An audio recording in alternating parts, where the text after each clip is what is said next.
Zdaj si bomo pogledali največje napake, ki se dogajajo pri kotu brušenja.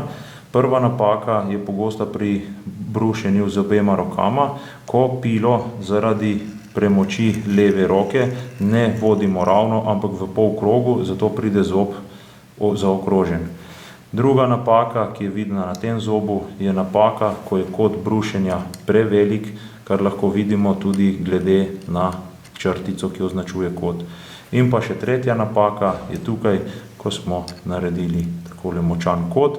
V tem primeru je rezalni učinek sicer zelo, zelo velik, vendar ob stiku z trdim lesom, grčo ali čem podobnim lahko pride do poškodbe zoba oziroma tudi močno, močno trese taka motorna žaga.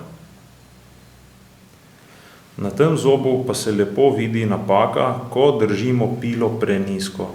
To pomeni, da je bila pila držana prenizko, tiščana v zob in je brusila samo spodnji del zoba, rezila pa ne.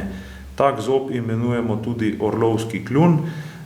Zob več ali manj ne reže najbolje, težava pa je, ko se zadira v les in je tudi velika sila na ploščice, bistveno raje pride tudi do zloma zoba ali do strganja verige.